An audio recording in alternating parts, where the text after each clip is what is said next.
what we have seen, structure of Indian society, we have seen structure of Indian society. In this, what we have seen? We have seen like family, marriage, kinship,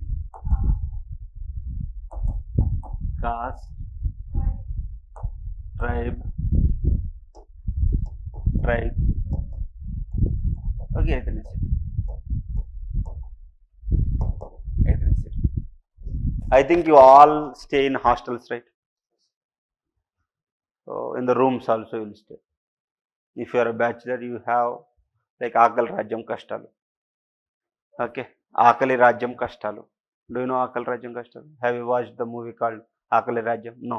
Sapatu yetu ledu paataina paadu brother. No. What happens in the room? In initial days, what we'll do, we'll segregate our work. నువ్వు అన్నం పెట్టు, నేను curries తీసుకొస్తా, నువ్వు అంట్లు తోము, నువ్వు room ఊడు. Initial 5-6 days until we get familiarity, everyone will do with so much attention, so much care, everyone will do. After few days what happen, because we'll become friends, ఆ రూమ్లోనే ఉండే ఒక సిన్సియర్ స్టూడెంట్ మీద అంతా, అరే మామ నువ్వు చేసేయరా, నువ్వు తీసుకొచ్చేయరా, రేపు నేను తీసుకొస్తా. ఆ రేపు అనేది ఎప్పుడు రాదన్నమాట. ఇలా ప్రాబ్లమ్స్ వస్తూ ఉంటాయి. ఓకేనా? ఆఫ్టర్ ఆల్ నలుగురు ఉండే రూమ్లోని ఇన్ని ప్రాబ్లమ్స్ ఉంటే 130 crore people with a different mindset, different geography, different culture, different religion, okay, ఇంత డైవర్సిటీ ఉన్న దగ్గర, different languages, okay, different languages, ఇంత డైవర్సిటీ ఉన్న దగ్గర ఎంత డిస్ప్యూట్ రావాలి? డిస్ప్యూట్ వచ్చిందా? వచ్చింది. కొన్ని ఇన్స్టిట్యూషనల్ క్రియేట్ చేసిన డిస్ప్యూట్ ఉంటుంది. ఇన్స్టిట్యూషన్ అంటే క్యాస్ట్ సిస్టమ్ అనేది ఇన్స్టిట్యూషన్ క్రియేట్ చేసినది. కొన్ని పర్సనల్ లెవెల్ డిస్ప్యూట్స్ ఉంటాయి.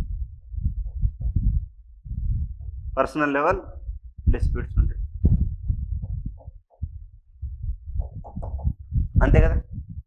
చూడండి, అందుకోసమే వాడు బ్యూటిఫుల్గా స్ట్రక్చర్, ప్రతి ఒక్క స్ట్రక్చర్లో మనకి ఏముంటుంది సార్ అంటే సోషల్ ఇష్యూస్ ఉంటాయి.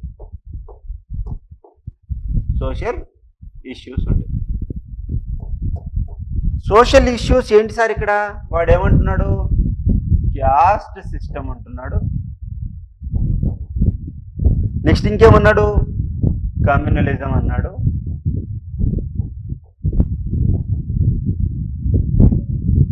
రీజనలైజేషన్ అన్నాడు. ఇంకా క్రైమ్ అగైన్స్ట్ ఉమెన్ అన్నాడు.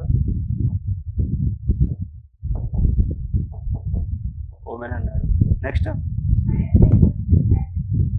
Crime against women, child labour and child abuse. Okay, child abuse. Okay, ఇంకా youth unrest. Okay, youth unrest and agitation. ఇది అన్నాడు రాబాయ్, ఇది అన్నాడు. సరే, ఇది అన్నాడు. ఇదే సిలబస్. చలో సరే, ఇది కొంచెం అర్థం చేసుకోవడానికి ఒక చిన్న ఫ్లో చార్ట్ గీస్తా విత్ యువర్ పర్మిషన్. ఓకే, ఒకరిపైన ప్రేమ, దట్ ఈస్ లవ్, ఉంది అంటే ఇంకొకరిపైన హేట్రెడ్ ఉన్నట్టే. ఓకే, ఇంకొకరిపైన హేట్రెడ్ ఉన్నట్టే అంటే ద్వేషం ఉన్నట్టు. ఒకరిపైన ప్రేమ, ఇంకొకరిపైన ద్వేషం. ఇది సొసైటీలో నువ్వు నేను, మీరు మేము వి అండ్ దే అనే కాన్సెప్ట్ని క్రియేట్ చేస్తుంది. అర్థమైందా? సరే, నాకు నా క్యాస్ట్ పట్ల ప్రేమ ఉంది, నా రీజియన్ పట్ల ప్రేమ ఉంది, నా రిలీజియన్ పట్ల ప్రేమ ఉంది, నాకు క్యాస్ట్, రీజియన్, రిలీజియన్, నా సెక్స్ పట్ల ప్రేమ ఉంది. నా సెక్స్ అంటే ఏంటి? నేను మేల్ అయితే మేలు, ఫీమేల్ అయితే ఫీమేల్. ఓకే, ఇంకేమి ఇచ్చాడు వాడు కాన్సెప్ట్స్? Yes, communalism. కమ్యూనల్ అంటే రిలీజియన్ కిందకి వచ్చేస్తుంది. సరే, కమ్యూనలిజం అని పెడదాం. ఇంకా ఓకే, ఇంకా ఓకే, సెక్స్ వచ్చేసింది. ఇంకా ఓకే, యూత్ అండర్స్టాండ్. సరే, 4 కాన్సెప్ట్ ఇచ్చాడు. బేసికల్లీ దీన్ని మనం యూపీఎస్సీలో ఎలా మాట్లాడతాం సార్ అంటే, లాంగ్వేజ్, ఎడ్యుకేటెడ్, అన్ఎడ్యుకేటెడ్ అని. ఓకే, ఎడ్యుకేటెడ్, అన్ఎడ్యుకేటెడ్ అని, రిచ్ అండ్ పూర్ అని, అంటే క్యాపిటలిస్ట్ అని. ఓకే, ఇలా యూపీఎస్సీలో డిఫరెంట్ కాన్సెప్ట్స్ వస్తాయి. వీటన్నిటికీ ఒకటే చార్ట్ ఫిల్ అయిపోతుంది అనమాట. ఈ ఒక్క చార్ట్ అర్థమైతే అండి, సెకండ్ కాంపోనెంట్ ఏదైతుందో మొత్తం అర్థమైపోతుంది. ఓకే, చూడండి, వీటన్నిటికీ ప్రేమ ఉంది కదా నాకు. What is there? My love towards these people are there. I have so much love towards these people. I have love towards these people. So whenever I have love towards these people, what I will do? Okay, what I will do?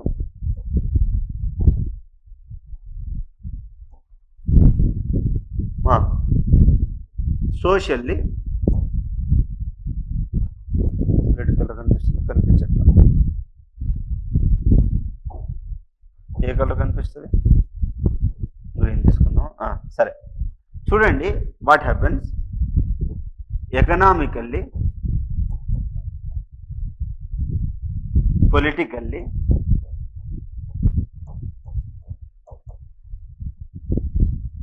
Culturally,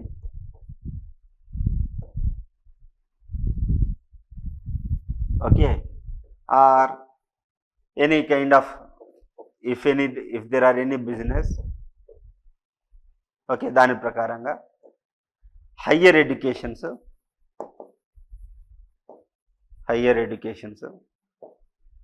okay, are any other benefits. Okay, any other benefits. Let's say you are making a policy. What kind of policy? అదంతా చూద్దాం ఇప్పుడు. చూడండి, ఇప్పుడు బాగా అర్థం చేసుకుందాం. ఈ చిన్న చార్ట్ అర్థమైతే సెకండ్ పార్ట్ మొత్తం అర్థమైపోతుంది. కొంచెం అటెన్షన్ పే చేయండి. నాకు ఒకరిపైన ప్రేమ, love towards, blind fold love towards my own religion people, my own caste people. Okay, పెద్ద కాపు అని చెప్పేసి. లేదు అనుకుంటే కారం చెడు సంఘటన తెలుసా మీకు? కారం చెడు సంఘటన. లేదు అనుకుంటే ఇంకోటి ఏంటండి? కారం చెడు. దాంతో ఈ రెడ్డి కమ్యూనిటీకిను, ఎస్సీ కమ్యూనిటీకి, చౌదరి కమ్యూనిటీకిను చెండూరు ఇన్సిడెంట్. ఓకే, లేదా కిల్వెన్ మనీ ఇన్సిడెంట్. దీన్ని కిజ్వెన్ మనీ కూడా అంటారు. కిజ్వెన్ మనీ ఇన్సిడెంట్, లేదా పూలన్ దేవి ఇన్సిడెంట్, బీహార్. సరే, ఏమైందంటే సార్, ఈ రెండు గుంటూరు డిస్టిక్. కారం చెడులో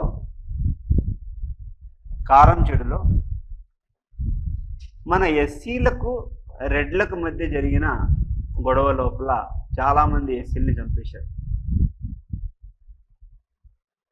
చుండూరు ఇన్సిడెంట్లో ఎస్సీలకి కమ్మవారికి జరిగినటువంటి గొడవ లోపల కమ్మవారు ఎస్సీ వారిని చంపేశారు.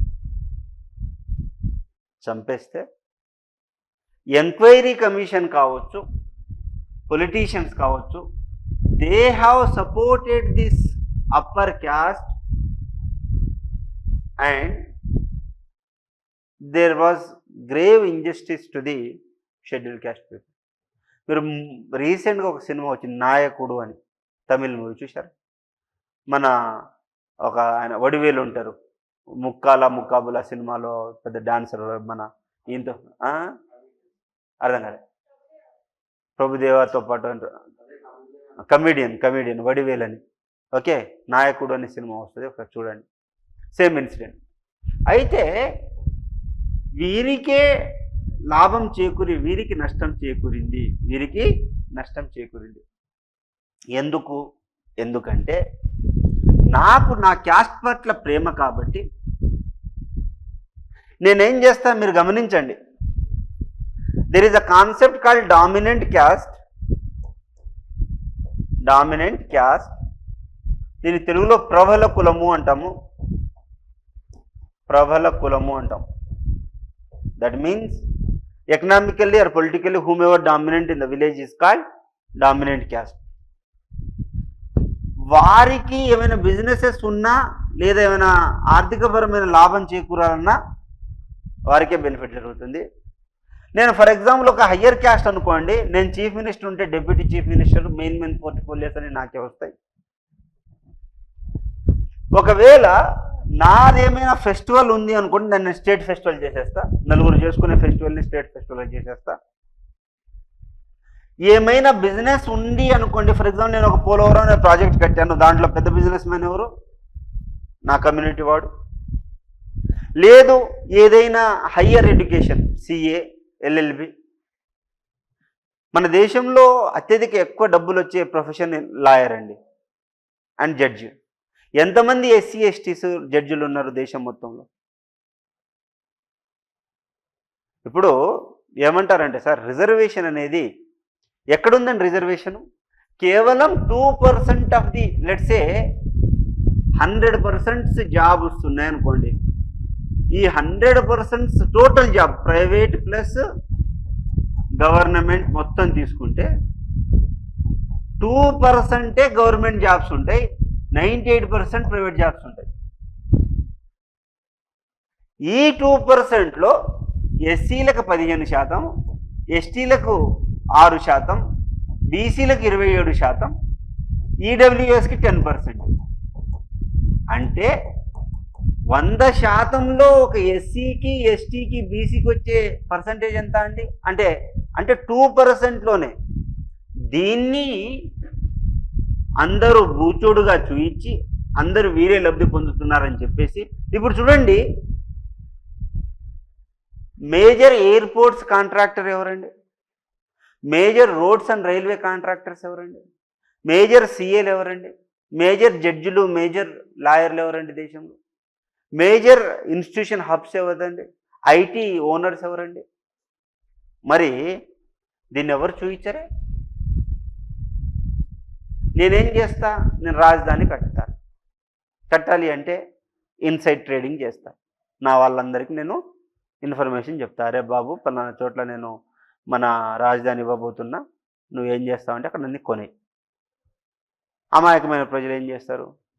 1కి 10 వంతులు ఇస్తా అంటే అమ్మేస్తారు. వాళ్ళకి తెలియదు కదా ఎందుకు పూల్ చేస్తున్నారు. అప్పుడు పాలసీస్ అన్ని ఎవరి పట్ల చేశావు? నువ్వు బిజినెసెస్, హయ్యర్ ఎడ్యుకేషన్ అని నీ చేతిలో పెట్టేశావు. ఇప్పుడు చూడండి, పీజీ డాక్టర్లు ఉంటారు, ఎంబీబీఎస్ తర్వాత పీజీ చేసేవాళ్ళు. గవర్నమెంట్ కాలేజెస్ తిప్పి కొడితే దేశం మొత్తం కలిపి 50 కూడా ఉండవు పీజీలు ఇచ్చి. వేరాజ్ 150 గవర్నమెంట్ కాదు, ప్రైవేట్ డీమ్డ్ యూనివర్సిటీస్ ఉంటాయి.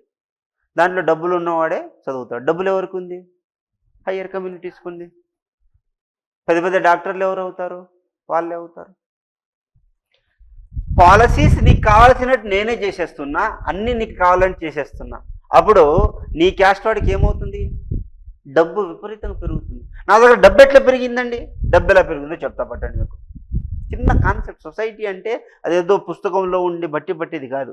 ఫస్ట్ మనకు అర్థం కావాలి సబ్జెక్ట్ మనకు అర్థమైతే దాని తర్వాత ఏదైనా చేయొచ్చు. దాని తర్వాత అన్ని ఫ్యాక్ట్స్ వస్తాయి, అది ఎవడైనా బట్టి పట్టాల్సింది, మనం ఏం చేయలేం. కానీ whenever you are like rote learning చేస్తున్నప్పుడు what you need to do, whenever you are doing rote learning, you need to know the science behind that concept, then it will become very easy. Science behind the concept అంటే, for example article 17 ఏంటండి? Untouchability. నీకు తెలుసా brother? తెలియదు. నీకు తెలుసా? తెలుసు. For example ఇప్పుడు ఈ 17 నీకు తెలియదు రాబాయ్. ఇప్పుడు నేనేం చేస్తా? చిన్న టెక్నిక్ నేర్పిస్తా. నేను దీన్ని ఒక అబ్బాయిని చేసేసిన, దీన్ని ట్యాప్ చేసేసిన, ఇక్కడ వాటర్ వస్తున్నాయి. దూరంగా పెట్టి వాటర్ ఎవరికి పోశారు? అంబేద్కర్కి పోశారు. సో అంత దీనంగా హీనంగా చేసినా సరే ఆయన చదివి గొప్పవాడు అయ్యాడు కాబట్టి okay, we need to remove untouchability. So సరే, నీకు 17 అనేది అన్టచబిలిటీ, ఇది నీకు లక్ష్మీకాంత్లోనో లేదా మీ పాలిటీ సార్ చెప్పడు. ఎందుకు? అక్కడ ఆయన ఉన్నది ఉన్నట్టు చెప్తారు, దాని వెనకాల రియల్ సైన్స్ చెప్తారు. మనం ఒకప్పుడు ప్రిపేర్ అయ్యి ఉన్నాం, 395 ఆర్టికల్ గుర్తుంచుకోవాలన్న ఆశ మనకు పుట్టింది కాబట్టి ఎలా చేయాలి. ఇప్పుడు నీకేం తెలిసింది? 17 ఆర్టికల్ అంటే అన్టచబిలిటీ అబాలిషన్. ఫర్ ఎగ్జాంపుల్ నేను ఆర్టికల్ 266 అన్నా అండి, ఆర్టికల్ 266 అన్నా. తెలుసా మీకు ఆర్టికల్ 266? తెలుసా? తెలియదు. ఇప్పుడు చిన్న టెక్నిక్. ఫర్ ఎగ్జాంపుల్ అమ్మాయిలు ఒక పర్స్ తీసుకెళ్తారు ఇట్లా షాపింగ్కి, చిన్న పర్స్ ఉంటుంది, ఇంకో పర్స్ ఉంది. ఇలా ఇద్దరు, ఎవరు? స్టేటు సెంటర్. స్టేటు సెంటర్కి ఒక పర్సు, ఇంకో పర్సు. అంటే ఇది consolidated fund of state and consolidated fund of India. So consolidated fund of India అనేది 266 ఆర్టికల్. ఏదో ఒకటి లాజిక్, మనకి end of the day job రావాలరా భయ్. జాబ్ వచ్చిన తర్వాత నువ్వు ఏ పాట పాడితే అదే కరెక్ట్. జాబ్ రాకపోతే నువ్వు ఎంత చదివినా, నువ్వు 24 గంటలు నిజంగా చదివి జాబ్ రాకపోయినా నువ్వు ఎదవే. ఇలా కోడ్స్ పెట్టుకొని నువ్వు ఈజీగా జాబ్స్ కొట్టేసావు అనుకో, నువ్వు హీరోవే. ఫ్యాక్ట్ కదండి, కాదంట్రా? You don't agree with me? So ఏదో ఒకటి జుగాడ్ ఇంజనీరింగ్ చేయాలి. జుగాడ్ ఇంజనీరింగ్ చేయకపోతే పాస్ అవ్వడం కష్టం. అర్థమైంది? అట్లా 395 ఆర్టికల్స్కి మనం పెట్టుకోవచ్చు. ఫర్ ఎగ్జాంపుల్ మీరు నన్ను సార్ నాకు హిస్టరీ గుర్తుండట్లు ఏం చేయమంటారు? ఈజీ.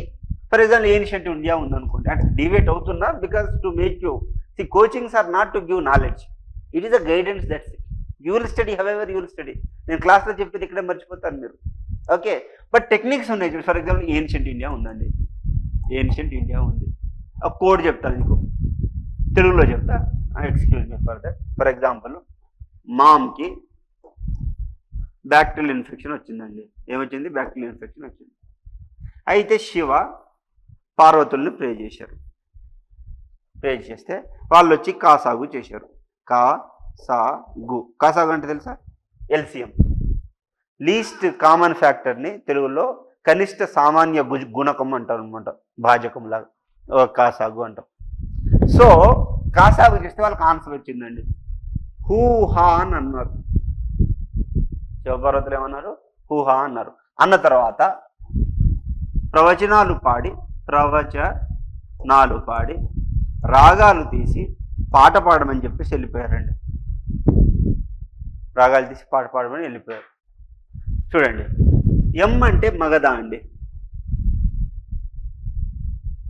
ఏ అంటే అలెగ్జాండర్స్ వచ్చారు. మగధ దాంట్లో టైంలో అలెగ్జాండర్ వస్తాడు. దాని తర్వాత మగధ కింగ్డంలోనే మౌరియన్స్ అనే వాళ్ళు ఎస్టాబ్లిష్ చేస్తారు.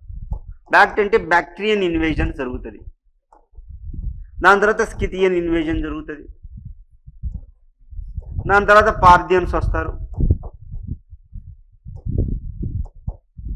దాని తర్వాత కనిష్క లేదా కుషన్స్. దాని తర్వాత సంగమ. దాని తర్వాత గుప్తాసు. గుప్తాస్ని చంపేసింది ఎవరు? హూనాసు. హూనాస్ని అంతపరిచింది ఎవరు? హర్షవర్ధనాస్.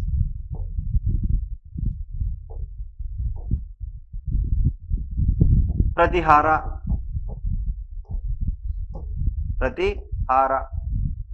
దాని తర్వాత వాకటక. దాని తర్వాత నందాసు. దాని తర్వాత ఏంటి? రాష్ట్రకూటాసు. దాని తర్వాత ఏంటి? పల్లవాసు. ఏన్షియంట్ ఇండియా ఇక్కడికి ఖతం. దీనికోసం ఎన్ని సంవత్సరాలు కష్టపడాలి? 10 సంవత్సరాలు కష్టపడ్డా గుర్తుండదు. జుగాడు చేయాలి, ఏదో ఒకటి చేస్తేనే గుర్తుంటుంది. ఫర్ ఎగ్జాంపుల్ మీరు మోడర్న్ ఇండియా చదవాలనుకుంటున్నారు. లెట్స్ సే 1905 నుంచి 1935 వరకు చదవాలనుకుంటున్నారు, గుర్తుండట్లేదు రాబాయ్. అప్పుడు ఏం చేయాలి? కోడ్ చదవడం పెట్టుకోవాలి. చూడండి, స్వామి ఎక్కడి నుంచి? బెంగాల్ నుంచి స్వామి కలకత్తా నుంచి సుమన్ వస్తారండి, కలకత్తా నుంచి సుమన్ వస్తారు. వచ్చి ఎక్కడికి వెళ్తారు? ఇద్దరు ఫ్రెండ్స్ కలిసిన తర్వాత గర్ల్స్ హాస్టల్కే పోతారు. ఎక్కడ పోయారు? గర్ల్స్ హాస్టల్కి పోయారు. మరి గర్ల్స్ హాస్టల్లో ఎవరున్నారు? షీలా ఉంది. ఎవరున్నారు? షీలా ఉంది. దానికి ఉన్న వార్డెన్ని మనం చాచా అంటాం, అంటే బాబాయ్ అని. ఓకే, ఆవిడ తినట్లే, మరి ఏం చేయలేదు, తినిపించాలి. అప్పుడు నేనేం చేస్తా? ఖిలావో నా చాచా షీలాకో, ఖిలావో నా చాచా షీలాకో. అప్పుడు మహాత్మా గాంధీ అక్కడ కూర్చొని ఉన్నాడు. ఓకే, అప్పుడు ఏమంటున్నాడు? డండి 1, గాంధీ 2, కాంపోనెంట్ 3. కాంపోనెంట్ 3 1932 వరకు ఈ మోడర్న్ ఇండియా అయిపోయింది. ఎట్లా అయిపోయింది? Easy, very easy. ఎట్లా అయిపోయింది చూడండి. బెంగాల్ అంటే పార్టీషన్ ఆఫ్ బెంగాల్. దాని తర్వాత స్వ అంటే స్వదేశీ మూమెంట్. ఎంఐ అంటే అప్పుడు ముస్లిం లీగ్ ఫామ్ అయింది. ముస్లిం లీగ్ తర్వాత ఏం జరిగింది? కలకత్తా సెషన్ జరిగింది. కలకత్తా సెషన్ తర్వాత ఏం జరిగింది? సూరత్ స్ప్లిట్ జరిగింది. దాని తర్వాత ఏమైంది? మార్లే మెంటో రిఫార్మ్ అయింది. మార్లే మెంటో రిఫార్మ్ అయింది. ఇదే టైంలో గదర్ పార్టీ ఎస్టాబ్లిష్ అయింది. గదర్ పార్టీ తర్వాత ఏమైంది? హోమ్ రూల్ లీగ్ మూవ్మెంట్ అయింది. హోమ్ రూల్ లీగ్ మూవ్మెంట్ అయింది. ఓకే, దీని తర్వాత ఖిలాఫత్ మూవ్మెంట్ జరుగుతుంది. మరి ఖిలాఫత్ మూవ్మెంట్ జరిగిన తర్వాత ఏం జరుగుతుంది? లాహోర్లో ఒక సెషన్ జరుగుతుంది, లాహోర్. దాని తర్వాత ఏమవుతుంది? దాని తర్వాత నాన్ కోఆపరేషన్ మూవ్మెంట్ జరుగుతుంది. నాన్ కోఆపరేషన్ మూవ్మెంట్ ఎందుకు ఆగిపోతుంది? చోరా చోరీ కాన్స్పిరసీ వల్ల ఆగిపోతుంది. చోరా చోరీ కాన్స్పిరసీ వల్ల ఆగిపోతుంది. దాని తర్వాత ఏంటి? మనకి షిమ్లా కాన్ఫరెన్స్ జరుగుతుంది, మళ్ళా లాహోర్లో సెషన్ జరుగుతుంది. ఇది జరిగిన తర్వాత కకోరీ కాన్స్పిరసీ అనేది జరుగుతుంది. కకోరీ కాన్స్పిరసీ జరిగిందా? జరిగిన తర్వాత డండి మార్చ్ జరుగుతుంది. 1 అంటే ఆర్టీసీ రౌండ్ టేబుల్ కాన్ఫరెన్స్ 1. దాని తర్వాత గాంధీ ఇర్విన్ ప్యాక్ట్ జరుగుతుంది. గాంధీ ఇర్విన్ ప్యాక్ట్ జరుగుతుంది. గాంధీ ఇర్విన్ ప్యాక్ట్ తర్వాత ఏమవుతుందండి? ఆర్టీసీ 2 జరుగుతుంది, రౌండ్ టేబుల్ కాన్ఫరెన్స్ 2 జరుగుతుంది. దాని తర్వాత ఏమవుతుంది? కమ్యూనల్ అవార్డు జరుగుతుంది. దాని తర్వాత కమ్యూనల్ అవార్డు జరిగినప్పుడు ఏంటి? మన దీనికి సపోర్ట్ చేస్తారు. ఎవరు? అంబేద్కర్ సపోర్ట్ చేస్తే మహాత్మా గాంధీ పూనా ప్యాక్ట్ అగ్రిమెంట్కి వెళ్తారు. Poona pact agreement. దీని తర్వాత ఏమవుతుంది? ఆర్టీసీ 3. చూసారా, ఒక్క లైన్లో నీ మోడర్న్ ఇండియా అంతా అయిపోయింది. ఎట్లా పాసిబుల్ అవుతుంది? Because continuous study. నువ్వు కంటిన్యూస్గా చదివితే ఇది పాసిబుల్ ఉంటుంది. అర్థమైందా? కష్టం కాదు. సో నీకు ఏదో ఒక కోడ్ పెట్టుకొని దాని వెనకాల సైన్స్ గురించి తెలిస్తే నువ్వు ప్రిపరేషన్ ఈజీ అవుతుంది. నీ ప్రిపరేషన్ ఈజీ అవుతుంది. లేదు అనుకుంటే నీ ప్రిపరేషన్ నువ్వు అన్నీ కూర్చొని చూడలేవు కదండి. అన్నీ మనం చదవలేము. మన ఆర్ట్స్ బ్యాక్గ్రౌండ్ కాదు, మన ఇంజనీరింగ్ బ్యాక్గ్రౌండ్స్ నుంచి వచ్చాం. మరి హ్యుమానిటీస్ ఎలా చదవాలి? అదే కదా.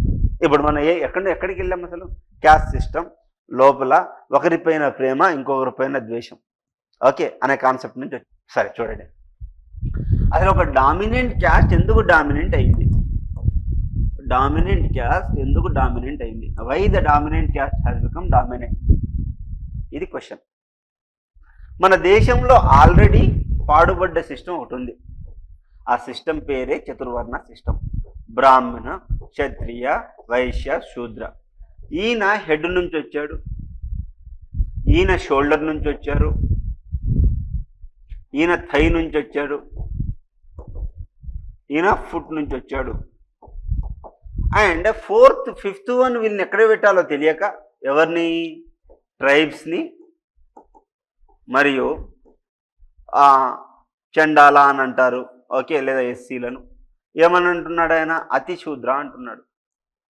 దాని తర్వాత దీన్ని చతుర్వర్ణ క్లాసిఫికేషన్లో ఉంచేశారు. చతుర్వర్ణ క్లాసిఫికేషన్లో ఉంచేశారు. ఇప్పుడు ఏమంటాడు? బ్రాహ్మణ్ అనే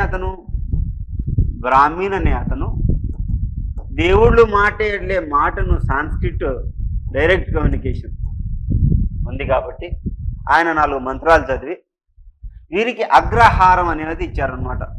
అగ్రహారం అంటే donated land to the temple, what ever like వాళ్ళకి ఫీల్డ్లో వచ్చినటువంటి ప్రాఫిట్ ఏదైతే ఉందో అది తీసుకుంటారు. అర్థమవుతుందా?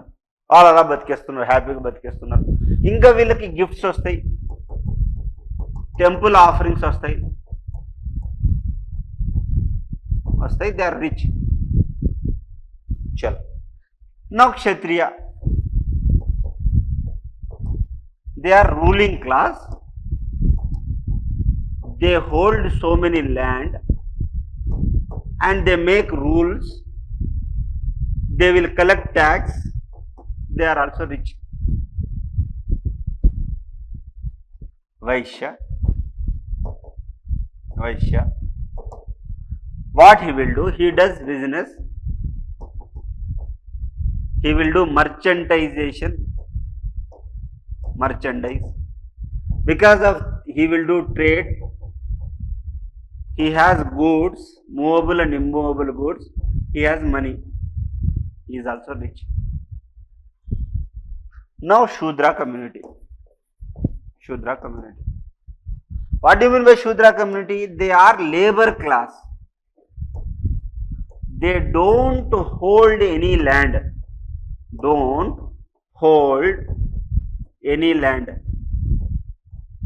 They don't hold any land. They are labor class. They have occupation. What kind of occupation they have? Hereditary occupation they have. Okay na? వీటిని మనం కుల వృత్తులు అంటున్నాం. You tell me, if I am a barber, I am a Shudra and I am a barber. నేను ఎన్ని cutting చేయాలి, ఎన్ని గడ్డం గీస్తే నేను కోటీశ్వరుని అవుతా? ఇమాజిన్. నేను ఫర్ ఎగ్జాంపుల్ రజక కులం అంటే బట్టలు ఉతుకుతా. మరి నేను ఎన్ని బట్టలు ఉతికితే నేను రిచ్ అవుతా? నేను వీరికి సేవ చేస్తుంటే, when I'm doing service to these people, they are not giving me money, they are giving me in a kind. నాకు పప్పు కావాలంటే పప్పు ఇస్తున్నారు, ఉప్పు కావాలంటే ఉప్పు ఇస్తున్నారు. పప్పు ఉప్పు ఎన్ని రోజులు వస్తాయి? నేను ఎప్పుడు రిచ్ అవుతా? అవ్వను. మరి అందుకోసమే if you see anywhere in India, Shudra community, they are not ruling community. Again I have not addressed what is actual, why someone is a dominant community. అర్థమవుతుంది నేను మాట్లాడుతున్నాను? చూడండి, సైన్స్ అర్థం చేసుకుంటున్నాం. We are not learning anything, we are just understanding the science behind why dominant caste. Let's say in Andhra Reddy Kamma, in Telangana Velama Reddy, in Karnataka Lingayats. Why they are? In Maharashtra Marathas, in some other areas might have other dominant. Why they are rich? Hence proved that, see, all civilizations took place on the banks of the rivers. If you see Indus Valley civilization on Indus River, Egyptian civilization on Nile River, Sumerian civilization on Constantinople River, Chinese civilization on Yangtze River or Yellow River. So, major civilizations of the world took place on banks of river. Why? Because if water is the main source for what? Agriculture. It will bring all the sediments of the plain, because it is bringing sediment here. Khadar, Bangar will take place, and it has so much minerals in it, which is so fertile.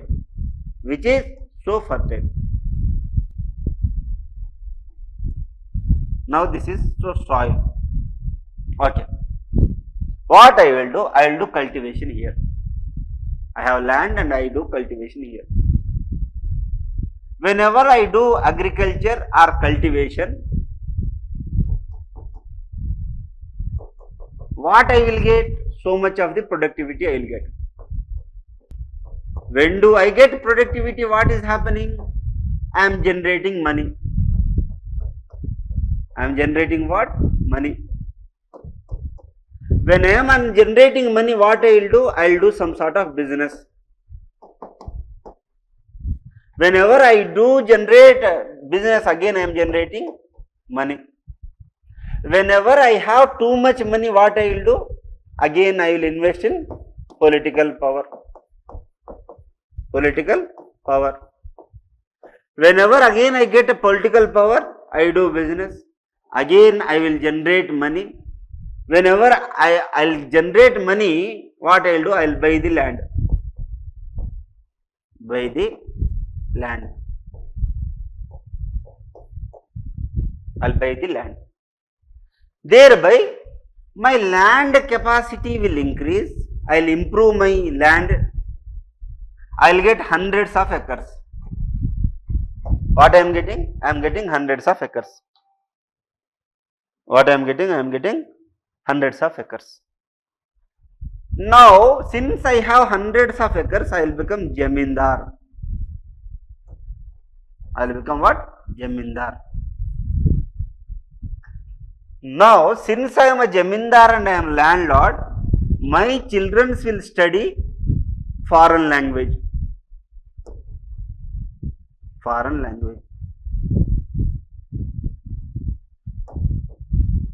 If you watched any previous పాత movies మీరు చూశారనుకోండి, స్నేహం కోసం మీనా ఎక్కడి నుంచి చదువుకుంటూ వస్తుంది? America నుంచి వస్తుంది మీనా స్నేహం కోసం. Chiranjeevi double action. అర్థమైందా? ఇంగ్లీష్ పెళ్ళాం అమలాపురము ఏదో మొగుడు అని ఉంటుంది సినిమా, దాంట్లో కూడా ఈస్ట్ గోదావరి మొగుడు ఇంగ్లీష్ పెళ్ళాం మూవీ. ఆ సినిమాలో ఏమైంది సార్? ఇంగ్లీష్ ఎవరైతే చదువుతున్నారో ఆ చదువుతున్న వాళ్ళ తల్లిదండ్రులందరూ జమీందారులే. మీరు గమనించండి, మీ ఊర్లో అమెరికా పోయి ఉంటారు చాలామంది. ఇప్పుడంటే అందరూ పోతున్నారు, గ్లోబలైజేషన్. ఇంతకుముందు అమెరికా ఎవరు పోయేవారు? ఊర్లో ఎవరి దగ్గర అయితే డబ్బు ఉందో వారే పోతారు. అర్థమవుతుందా అండి నేనేం మాట్లాడుతున్నాను? సో నా దగ్గర ల్యాండ్ విపరీతంగా అయిపోయింది, నేను జమీందార్ని. నాకు పొలిటికల్ పవర్ వచ్చింది, బిజినెస్ పవర్ వచ్చింది, అండ్ అగ్రికల్చర్ పవర్ కూడా వచ్చింది. ఎవరి చేతిలో ఉన్నాయి? So called in Andhra Reddys or Kamma. Okay, Kamma in Andhra, which is there in the book. If you belong to that community, don't scold me. Subject is subject la chudandi. If you belong to Telangana, then Velama, KCR community. Second thing, Reddis. Here Kammas are minority. Because of that reason they don't have that stake in the state. Now since they, ఇప్పుడు మీకు అర్థమైందా ఎందుకు వీరి చేతిలోనే dominant power ఉందో? వీరి చేతిలోనే dominant power ఎందుకు? చతుర్వర్ణ సిస్టంలో వీరు రాజులై ఉండుంటారు, లేదా కాపులు అంటారు. అంటే కాపు కాశారు. దేనికి? వ్యవసాయానికి కాపు కాశారు, 100 ఎకరాలు కాపు కాశారు. సో బ్రిటిష్ టైం వచ్చినప్పటికీ వాళ్ళని జమీందారులుగా చేయడం వల్ల, లేకపోతే అబ్సెంటీ ల్యాండ్ ఆడడం వల్ల వీరి చేతిలో ల్యాండ్స్ వచ్చాయి. ఆ విధంగా పవర్ వచ్చింది. అర్థమైందా? సో మనకి ఇప్పుడు ఏమర్థమైంది సారయ్య అంటే, ఏ విధంగా dominant community politically economically rich అనేది నీకు అర్థమైందా? పొలిటికల్ ఎకనామికల్ రిచ్ అర్థమైంది. ఇంకేమర్థమైంది? బ్రాహ్మణ, క్షత్రియ, వైశ్య ఎందుకు డామినెంట్గా ఉన్నారు డబ్బుల పరంగా, ఆర్థిక పరంగా? ఎందుకు శూద్రులు ఎందుకు అలా ఉన్నారు సార్ అంటే, because of jajmani system. Because of what? Jajmani system. Because what? Jajmani system. ఎందుకు? ఈ శూద్రులు ఎప్పుడూ ఈ అప్పర్ క్యాస్ట్ వాళ్ళకి పనులు చేసుకుంటూ అక్కడే ఉండిపోయారు. మనకి మేరోళ్ళు అంటారు, మేర ఇవ్వడం అంటారు. అంటే ఏంటి? మన ఇంట్లో సంవత్సరం పొడుగుతో బట్టలు ఉతికితే వాళ్ళకి 2 బస్తాలు 3 బస్తాలు వడ్లు ఇస్తాం. ఇప్పుడు నాకు క్షవరం చేస్తే సంవత్సరం మొత్తం క్షవరం చేస్తే నీకు 1 బస్తా వడ్లు ఇస్తాను పండితే, పండకపోతే అంతే. అర్థమవుతుందా? మరి నేను ఎప్పటికి రీచ్ అవ్వగలుగుతాను నేను? Can I able to become so rich? I can't become so rich. Why? Because I'm a Shudra. మరి వైశ్యాస్ ఎలా రిచ్ అవుతున్నారు సార్? మంచి క్వశ్చన్ అడిగారు. They will do business. ఎక్కడో వెళ్ళిపోయి ఒక పిచ్చోడు నీ చేతిలో రాయి పెట్టేసి, అన్న నాకు 10 రూపాయలు ఇవ్వండి, నువ్వు 10 రూపాయలు ఇచ్చావు, తీరా చూస్తే అది 200 కోట్ల విలువ చేసే వజ్రం. Will become rich. బట్ నేను గడ్డం గీస్తుంటే ఇక్కడ గడ్డం వజ్రం అవ్వదుగా? అవుతుందా? అవ్వదు. బేసికల్లీ అది కూడా వజ్రమే, మనకు తెలియదు. తెలుసా? 1 కేజీ తలనీలాలు 7,000 రూపాయలు 1 కేజీ. ఇమాజిన్ తిరుపతి దేవస్థానానికి ఎంత డబ్బు వస్తూ ఉండాలో ఉత్త తలనీలాలకి క్షవరాలు చేస్తాం. ఓకే, చలో, అదంతా తెలియక అంతే అమాయకత్వం. So Vaishya Shudra Brahmins are become so dominant. సరే, ఈ విధంగా హిస్టరీని ఏ విధంగా గుర్తుంచుకోవాలి, ఏన్షియంట్ ఇండియాని ఏ విధంగా గుర్తుంచుకోవాలి అని చూసాం. ఇప్పుడు ఇదంతా బ్యాక్గ్రౌండ్లో స్టోరీ పెట్టుకోండి. ఇప్పుడు దీన్ని చూడండి, ఎప్పుడు నీకు అర్థమవుతుంది. అంటే నా క్యాస్ట్కి నేను గొప్పవాణ్ణి కాబట్టి ఆర్థికంగా, రాజకీయంగా, సాంఘికంగా లేదా సాంస్కృతికంగా లేదా బిజినెస్ పరంగా లేదా పాలసీస్ ప్రకారంగా నేను నా కులస్తుడికి, నా మతస్థుడికి, నా ప్రాంతస్థుడికి, లేదా నేను మేల్ కాబట్టి, ఇప్పుడు చూడండి 33% రిజర్వేషన్ బిల్ పాస్ అయింది. ఎప్పుడు? 10 సంవత్సరాల తర్వాత పాస్ అవుతుంది. పాస్ అయింది ఎందుకని? Post dated check. నువ్వు 2 సంవత్సరాల తర్వాత చెక్ డౌన్ తీసుకొని అప్పటికి రాజేవాడు రెడ్డివాడు. మరి ఇప్పుడు ఏంటి పరిస్థితి? లాంగ్వేజ్ నా భాషవాడికే నేను మహారాష్ట్ర ఫర్ మరాఠీస్ అనే స్లోగన్ వచ్చింది తెలుసా మీకు? బాల్ ఠాకరే తీసుకొచ్చారు. ఆ విధంగా ఆంధ్ర, తెలంగాణ, మహారాష్ట్ర, మన కర్ణాటక వాళ్ళని తరిమి కొట్టారు. బీహార్, ఉత్తరప్రదేశ్ వాళ్ళని కూడా తరిమి కొట్టారు. అర్థమవుతుందా సార్ నేనేం మాట్లాడుతున్నాను? ఏమైనా అర్థమవుతుందా? Are you getting what I'm speaking? So ఈ విధంగా నా వాళ్ళకే నేను ఇదంతా చేసుకోవడం వల్ల నేను ఎవరినైతే ద్వేషిస్తున్నారో వాళ్ళు వెనకబడిన వారు కాదు, వెనక నెట్టివేయబడిన వారు. They are not backward, they are pushed in the backwardness. BCs, ఎస్సీస్ and STs they are not backward. వాళ్ళు వెనుకబడిన తరగతులు కాదు, వారు వెనక నెట్టివేయబడిన వారు. ఏ విధంగా నెట్టివేయబడ్డారు? గుప్తుల కాలం నుంచి లేదా వేదిక్ పీరియడ్ నుంచి వీళ్ళకి డామినెన్స్ ఉంటూనే ఉంది, వాళ్ళకి డామినెన్స్ లేదు. మరి ఈ విధంగా డామినెన్స్ లేకపోతే ఎట్లా అండి? వాళ్ళు అలానే ఉండిపోయారు. దళిత వాడల్లో, గూడాల్లో ఆ విధంగా ఉండిపోయారు. అందుకోసం ఈ యొక్క క్యాస్ట్ సిస్టంలో నేను ఎక్కువ నీకు తక్కువ. ఫర్ ఎగ్జాంపుల్, నేను నడుచుకుంటూ వచ్చాను పాఠం చెప్పడానికి, you will underestimate me. If I come in a Benz or Audi, you will like ఆటోమేటిక్గా నీకు ఒక ఉంటుంది ఏంటి, సార్ బెంజ్లో వచ్చాడంటే చాలా బాగా చెప్తాడేమో. So you are not calculating the mind, you are calculating materialistic thing. If I say my name is some X suffix, you will think I am a so intellectual. If I don't have a surname, then you will underestimate me. Why? Because it is imbibed in the brain, ingrained in the brain. Understood? Because of this reason, there is the incidents takes place. Because they have the feeling of pseudo superiority. I am great. Because I am great, I can kill you, I can beat you. Okay, అర్థమవుతుందా? నేను గొప్పవాడిని కాబట్టి నేను వెలివేస్తాను అంటున్నాను నేను. అర్థమైందా? So ఇదంతా problem అండి. మీరు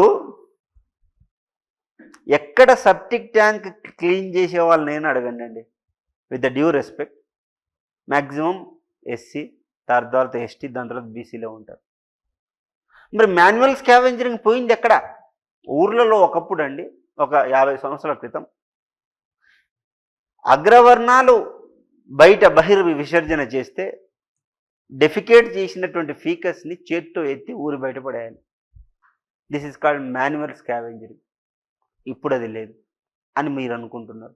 ఇంతకుముందు అట్లీస్ట్ చేత్తుతో ఎత్తి నెత్తి మీద పెట్టుకుని పోయేవాళ్ళు, ఇప్పుడు మనుషులు దిగాల్సి వస్తుంది. మరి దిగినప్పుడు ఎంత స్మెల్ వస్తుంది, ఎంత డిసీజెస్ వస్తాయి.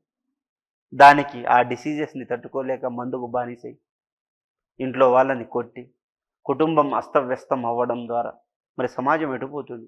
ఈ 21st సెంచరీలో కూడా what we are witnessing the results of the caste system. అర్థమవుతుంది నేను మాట్లాడుతున్నాను. మరి ఏం చేయాలి, మరి దానికి ఏం చేయాలి అనేది మనం చదవబోతున్నాం. ఓకే, సో ఈ విధంగా హేట్రెడ్ ఎట్లా? క్యాస్ట్, నా క్యాస్ట్ పెద్దది, నీ క్యాస్ట్ చిన్నది, నేను నిన్ను చంపేస్తా. నా దేవుడు గొప్ప, నా క్యాస్ట్ గొప్ప, నీ క్యాస్ట్ తక్కువ. నెక్స్ట్ రీజియన్, ఆంధ్ర గొప్ప, తెలంగాణ తక్కువ. మరాఠవాడ గొప్ప, విదర్భ తక్కువ. మిథిలాంచల్ తక్కువ, బీహార్ ఎక్కువ. పూర్వాంచల్ తక్కువ, ఉత్తరప్రదేశ్ ఎక్కువ. తులునాడు తక్కువ, కర్ణాటక ఎక్కువ. అర్థమవుతుంది నేను మాట్లాడుతున్నాను. సో ఈ విధంగా రీజనల్ డిస్పారిటీస్ వచ్చి, మీరు కర్ణాటక చూడండి, కర్ణాటకలో నెక్స్ట్ సపరేట్ తెలంగాణ ఏ విధంగా వచ్చిందో సపరేట్ నార్త్ కర్ణాటక మూమెంట్ రాబోతుంది. ఎందుకు? నార్త్ కర్ణాటక మొత్తం వాటర్ షెడ్ ఏరియా, అంటే రెయిన్ షెడ్ ఏరియా, వర్షాలు పడవు. డెవలప్మెంట్ అంతా ఎక్కడ జరిగింది? సదరన్ కర్ణాటకలో జరిగింది, బెంగళూరు పరిసర జిల్లాల్లో జరిగింది. మరి నార్త్ కర్ణాటక కూడా ఏం చెప్పాలి? అది ఆర్టికల్ 371J కిందికి వస్తుంది. ఆర్టికల్ 371J కిందికి వస్తుంది. మరి వారికి హైదరాబాద్ కర్ణాటక రీజియన్ అని చెప్పేసి ఒక 4 సెంట్రల్ యూనివర్సిటీస్ ఇచ్చేసి ఏదో ప్యాకేజ్ ఇచ్చావు, కరెక్టే. మరి వాళ్ళు ఎలా డెవలప్ అవుతారు? అప్పుడు వాడేమంటాడు? నా రిసోర్సెస్ నాకి, నేను డెవలప్ అవుతా అంటాడు. అర్థమవుతుందండి? ఓకే, సో ఆ విధంగా ఫాల్స్ సుపీరియారిటీ. నెక్స్ట్ రిలీజియన్, నా కులం గొప్ప, నీ కులం తక్కువ, నా దేవుడు గొప్ప, నీ దేవుడు గొప్ప కాదు అని మాట్లాడతారు. సెక్స్, మేలు ఫీమేల్ డామినెన్స్. మీరు చూడండి, ఏదైనా హోర్డింగ్ చూడండి, ఏదైనా వస్తువులు అమ్మేటప్పుడు, ఏదైనా నగలు అమ్ముతుంటే వాడు నగలు అమ్ముతున్నాడా లేకపోతే సెక్షువాలిటీ అమ్ముతున్నాడా అర్థం కాదు. మరి ఆ నగల్ని ఒక బట్ట దగ్గరో లేకపోతే ఒక గోడ దగ్గరో లేకపోతే ఒక బండ మీదో ఒక ఆకు మీదో పెట్టి అమ్మరాదు. లలిత జ్యువెలర్స్ అవుట్ చేసినట్టు నీకెందుకు మోడల్స్ కావాలి? ఆ మోడల్స్ కూడా హాఫ్ నేకెడ్ ఎందుకు కావాలి నీకు? అంటే నువ్వేమో అమ్మదలుచుకున్నావు అంటే మరి ఆ సినిమాలో ఎక్స్పోజింగ్ లేకుండా నువ్వు సినిమాలు తీయలేవా? కాంతారాలో ఏం ఎక్స్పోజింగ్ ఉందని సూపర్ హిట్ అయింది. అర్థమవుతుందని మాట్లాడుతాం. జాతిరత్నంలో ఏం ఎక్స్పోజింగ్ ఉందని సినిమా హిట్ అయింది. అంటే you are imbibing in the next generation that ఇంతకుముందు సినిమాల్లో తాగొచ్చి వైఫ్ను కొట్టడం, వైఫ్ను తక్కువగా చూడడం, ఇదంతా చేసేవాళ్ళు. అవునా కదా? సో నా సుపీరియారిటీ నేను చూయించుకున్నా, నా భాష గొప్ప, నీ భాష తక్కువ. Imposing Hindi on southern India, imposing Hindi on southern India. అర్థమైందా అండి? మనము సదరన్ ఇండియా ఏదైతే ఉందో దాని నుంచి వాళ్ళ మీద మన హిందీని ఇంపోజ్ చేస్తున్నారు. అర్థమైందా?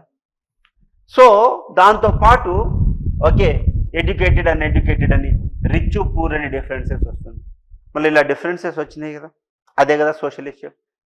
ఇలాంటి ప్రాబ్లమ్స్ అన్నీ వచ్చినప్పుడు, ఇలాంటి ప్రాబ్లమ్స్ అన్నీ వచ్చినప్పుడు మనం ఏం చేస్తాం సార్ అయ్యా అంటే, ఇవన్నీ ప్రాబ్లమ్సే కదా.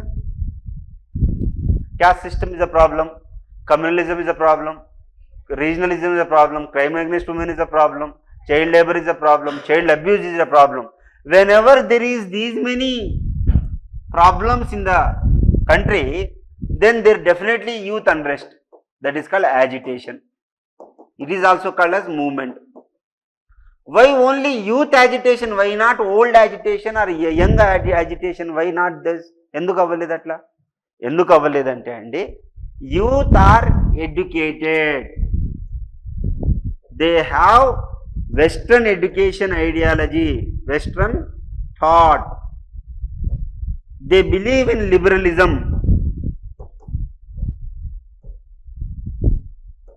They believe in humanism.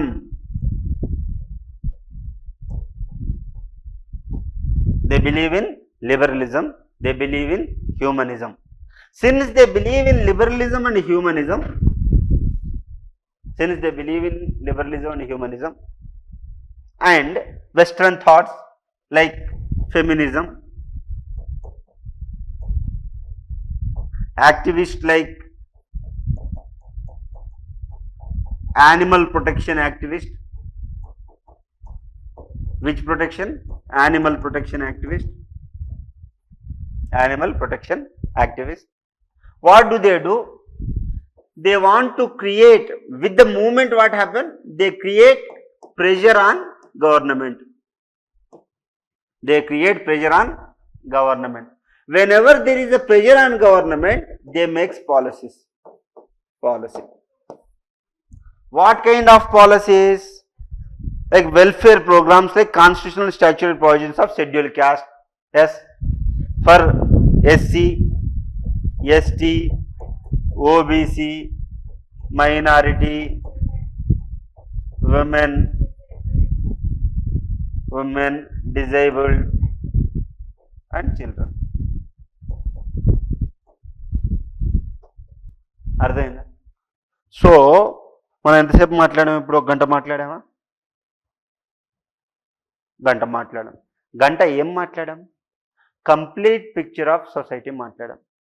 ఈ కూతంతా మనకు అర్థమైతే అండి సొసైటీ మొత్తం మనకు అర్థమైనట్టే. దీనికోసమే మరి నేను పాలసీస్ తయారు చేయాలంటే నాకేం తెలియాలి? పాలిటీ తెలియాలి. మరి పాలసీస్ ఎవరు తయారు చేస్తారు?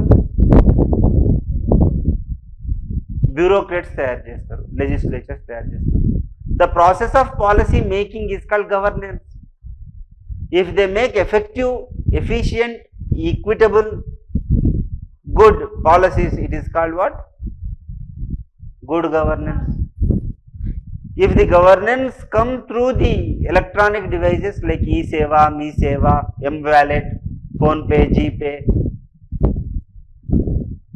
if you get passports on electronic, you can book your RTC bus on phone. These are all e-governance. So these policies will be formed. How I will form the policy? I should have a money. Without money I can't make a law, make a rule. Since what I need to do? I need to read economy. Without knowing geography, the economy can't be generated. Can I build a capital city in Kurnool? No, I can't build. Why? Because there is no groundwater inside. When there is no groundwater, how can I build a capital city? Tomorrow, across the world people will come. Where do they stay? From where you bring water? And again, I should not build a capital city on Vizag also. Because you know Hudhud. Where did you build? On Rishikonda. If a Hudhud kind of, again one cyclone will come, your complete executive capital will vanish away. Then where does this money will go? Where do this money will go? Cheppali. So the suitable place is Amaravati. But historically, whomever built a capital in Amaravati, Dhanya Katakam, no one got succeeded in the life because of Vastu. Then where should we develop capital city? Another concept here. But the feasible place to develop a capital city is Vijayawada, because geographically it is suitable, because there is a Krishna river, there is a connectivity. Okay, there is a connectivity. You could have developed like a decentralized administration. You might have did. అర్థమవుతుందా? ఆ విధంగా without geography knowledge, where are the rivers, what are the natural resources, what are the primary, secondary, tertiary sectors of the economy, how to generate capital farming goods, you cannot make policy. See, Ammavadi, Nanajavu, Tammudu 5-2, these are the schemes of Andhra. How many times you will give money to me? Rather than giving fishes to the fisherman, or rather than giving fishing nets to the fisherman, ఎంతసేపు fishes ఇస్తూ ఉంటావు నువ్వు? What you need to do? Fishing nets ఇవ్వు. Nets ఇచ్చి చేపలు ఎలా పట్టుకోవాలో నేర్పించి ఎక్కడ చేపలు దొరుకుతాయో చెప్పు, వాడు వెళ్ళి పట్టుకుంటాడు. నువ్వే ప్రతిరోజు ఎక్కడి నుంచి చేపలు తీసుకొని ఇస్తావు? ఎన్నిసార్లు ఇస్తావు? ఎన్ని సంవత్సరాలు ఇస్తావు? మరి చేపలు పట్టడానికి చేపలు పట్టేవాడిని సోమరిపోతుని చేస్తున్నట్టే కదా నువ్వు. అంటే on the name of freebies what you are doing? Yes, you need to give freebie, there is no wrong in it, but what it is, ఎందుకు ఏమవుతుంది సార్ అంటే క్యాపిటల్ ఫార్మింగ్ గూడ్స్ మనం తయారు చేయలేకపోతున్నాం. మరి institutions ఎప్పుడు develop అవ్వాలి? Industries ఎక్కడి నుంచి రావాలి? మరి ఇండస్ట్రీస్ రావాలంటే నీకు ఒక క్యాపిటల్ ఉండాలి. అంటే నువ్వు ఒక పాలసీ ఫామ్ చేయాలి అంటే what you need to do? You need to have a geography knowledge also. Polity knowledge కావాలి, జాగ్రఫీ నాలెడ్జ్ కావాలి, ఎకానమీ నాలెడ్జ్ కావాలి. You should know what are the newest technology available. నువ్వు సూపర్ సోనిక్ మిసైల్స్ వాడతావా, bullet trains వాడతావా, metro train వాడతావా, నీకు తెలియాలి. ఎలాంటి డయాగ్నోస్టిక్స్ వాడాలి, ఎలాంటి డిసీజెస్ వస్తున్నాయి. కరోనా లాంటిది వస్తే ఎంత పెద్ద బిల్డింగ్ కడితే ఉంది జనాలందరూ చచ్చిన తర్వాత? సమాధులు కట్టలేవు కదా బిల్డింగ్లో. People has to be so good, they should not get any kind of diseases. వాళ్ళకి న్యూట్రిషియస్ ఫుడ్ ఇవ్వాలి. మరి క్యాపిటల్ జనరేటింగ్ గూడ్స్ తయారు చేయాలంటే అసలు క్యాపిటల్ జనరేటింగ్ ఈ వ్యక్తులు ఉండాలి కదా. నువ్వు ఎన్ని రోజులు జపాన్ నుంచి తీసుకొస్తావు ఈ మెట్రోలు కట్టడానికి? బీహార్ నుంచి కూడా తీసుకురా, వాళ్ళకు కూడా నేర్పించు. జనాలు ఎక్కువయ్యారు కదా. మరి జనాలు ఎక్కువైనప్పుడు నీకేం కావాలా? చదువుకున్న వాళ్ళు కావాలి. చదువుకున్న వాళ్ళు కావాలంటే ఏం కావాలా? ఎడ్యుకేషన్ కావాలి, కొత్త కొత్త టెక్నాలజీలు కావాలి. అదంతా ఎవరిస్తున్నారు? సైన్స్ అండ్ టెక్నాలజీ ఇస్తున్నారు. వ్యాక్సిన్ లాంటిది, ఏమైనా కరోనా లాంటిది వస్తే బయోటెక్నాలజీ ద్వారా నీకు ఒక వ్యాక్సిన్ కనిపెట్టగలుగుతా. బయోటెక్నాలజీ ద్వారా బయోఫార్టిఫికేషన్ అని చెప్పి గోల్డెన్ రైస్ని నేను తయారు చేసి, ఏంటండి, నేను ఒక గోల్డెన్ రైస్ని తయారు చేసి రేయి చీకటిని తొలగించగలుగుతా. నాకు ప్రోటీన్ కంటెంట్ చాలట్లేదు కాబట్టి వెంకాప్ చికెన్ అని, షుగునా చికెన్ అని జెనెటికల్లీ మాడిఫైడ్ చికెన్ను తయారు చేసి నేను ఇంత పెద్ద లావు ఉన్నటువంటి కాళ్ళని తయారు చేసి జనాలకి ప్రోటీన్ ఇవ్వగలుగుతా. క్లోనింగ్ అనే ఒక ప్రిన్సిపల్ ద్వారా నేను జెర్సీ ఆవును తయారు చేయగలుగుతా. అర్థమవుతుందా నేనేం మాట్లాడుతున్నాను? అర్థమవుతుంది మీకు. సో ఈ విధంగా సైన్స్ అండ్ టెక్నాలజీ నాలెడ్జ్ ఉంటాయి. ఇప్పుడు చూడండి, ఉమెన్ ప్రాబ్లం అన్నాం. విలేజెస్లో శానిటేషన్ అంటే ఉమెన్ శానిటేషన్ చాలా తక్కువ. ఎందుకు? మెన్స్ట్రల్ ఫ్లో అయినప్పుడు ఇంతకుముందు శానిటరీ నాప్కిన్స్ లేవు, క్లాత్స్ వాడేవాళ్ళు. ఈ క్లాత్ని ఉతికేసి ఎండలో ఆరబెట్టేవాళ్ళు కాదు. ఎందుకు? పరువు అని చెప్పేసి. మరి ఆ క్లాత్ మీద ఆల్రెడీ వెట్ అయింది, దాని మీద బ్లడ్ ఉంది, చాలా ఫంగల్ ఇన్ఫెక్షన్స్ వచ్చేస్తాయి, బ్యాక్టీరియల్ ఇన్ఫెక్షన్ వస్తాయి. మళ్ళీ అదే శానిటరీ నాప్కిన్ వాడినప్పుడు యూరినరీ ట్రాక్ట్ ఇన్ఫెక్షన్స్ వస్తాయి. యూరినరీ ట్రాక్ట్ ఇన్ఫెక్షన్ వచ్చి చనిపోయిన వాళ్ళు చాలామంది ఉన్నారు. మరి సైన్స్ అండ్ టెక్నాలజీ అనే నాలెడ్జ్ ద్వారా, నీ కొత్తగా వచ్చిన అప్డేట్ ద్వారా నీకు శానిటరీ నాప్కిన్స్ ఉన్నాయి, బయోడిగ్రేడబుల్ శానిటరీ నాప్కిన్స్ ఉన్నాయి అని ప్యాడ్మ్యాన్ అనే సినిమా ఎందుకు తీయాల్సి వచ్చింది? అర్థమవుతుంది నేను మాట్లాడు. సో దానికి మనకి ఏం కావాలి? సైన్స్ అండ్ టెక్నాలజీ నాలెడ్జ్ కావాలి. అర్థమైందండి? సో ఈ విధంగా మనం చదువుతున్నట్లయితే, అంటే నీకు పాలసీ ఫార్ములేట్ చేయాలంటే పాలిటీ, ఎకానమీ, సరే, మరి హిస్టారికల్ బ్యాక్గ్రౌండ్ కూడా తెలియాలి మీకు. ఏ విధమైనటువంటి హిస్టారికల్ బ్యాక్గ్రౌండ్, ఆ ఊరు ఎలా ఎస్టాబ్లిష్ అయింది, ఆ ఊర్లో ఉన్న, ఫర్ ఎగ్జాంపుల్ కృష్ణదేవరాయ ఫ్యామిలీ వాళ్ళు ఇంకా బ్రతికే ఉన్నారు. దసరా పండుగ వస్తే వాళ్ళని ఎక్కువ ప్రియారిటీ ఇస్తారు. మైసూర్ మహారాజులు కూడా దసరా పండుగలు వస్తే వాళ్ళ ఫ్యామిలీని ఊరేగిస్తారు. అంటే నువ్వు ఒక పాలసీస్ తయారు చేసేటప్పుడు వాళ్ళని కూడా taking in to their account, okay, and you need to make a policy. అక్కడ స్థితిగతులు ఎలా ఉన్నాయి, ఇంతకుముందు శిస్తు ఎలా ఉండింది, ఇప్పుడు కొత్తగా శిస్తు ఏ విధంగా తయారు చేయాలి. అర్థమైందా? ఆంధ్ర తెలంగాణ మధ్య రిఫ్ట్ ఎందుకు వచ్చింది? Because Andhra rulers they don't know historical background of Telangana.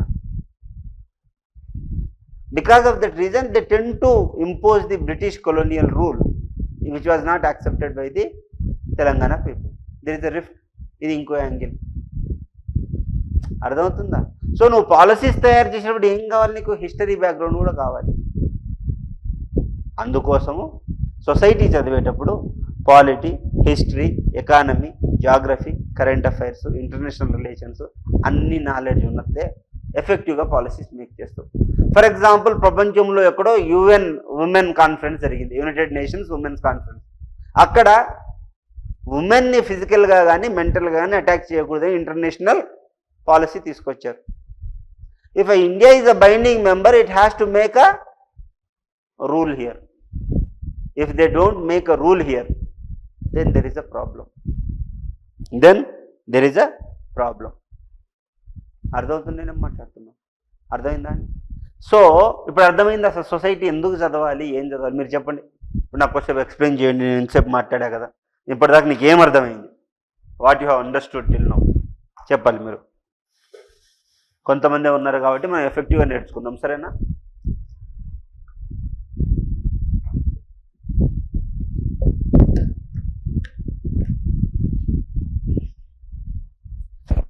చెప్పండి ఏం అర్థమైంది ఇప్పటిదాకా, మీరు ఏం నేర్చుకున్నారు? ఒక 10 నిమిషాలు మీరు మాట్లాడండి, ఒక్కొక్కరు 2 నిమిషాలు మాట్లాడండి. Thereby I feel happy. Okay, ఏం నేర్చుకున్నాం మీరు స్టార్ట్ చేయండి. ఏం నేర్చుకోలేదా? 2 hours అన్ఇంటరప్టెడ్గా పాఠం చెప్పిన, ఒక 10 నిమిషాలు మీరు కూడా మాట్లాడారనుకోండి, it is a 2-way communication. Since if it is a crowded people, then we teach, you take a notes, you will sleep, okay. But limited people, so we have more attention on you, thereby you will also get benefited. Okay, అర్థమైందా? Society class, society అన్న పదం societas అన్న పదం నుంచి ఆవిర్భవించింది.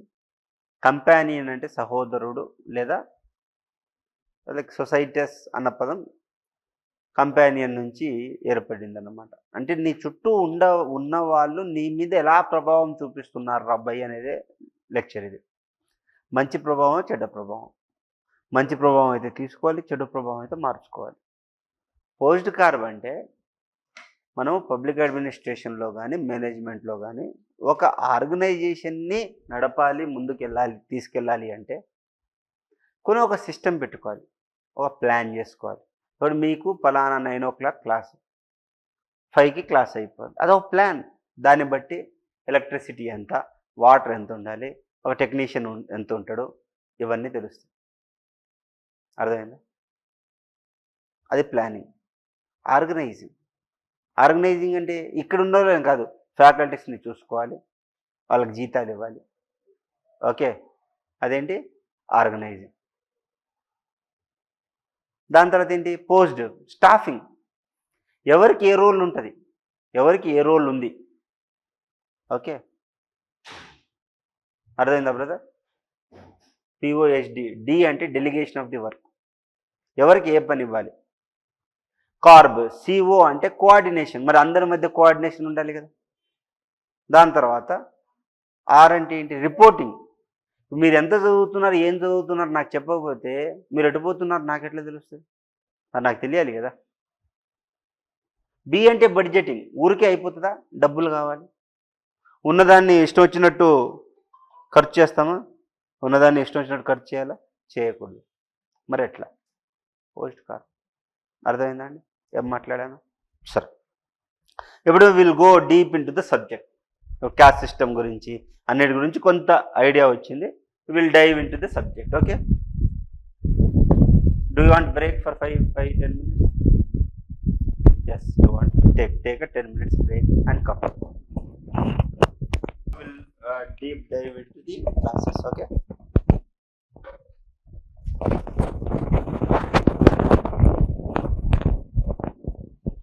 Okay, చలో.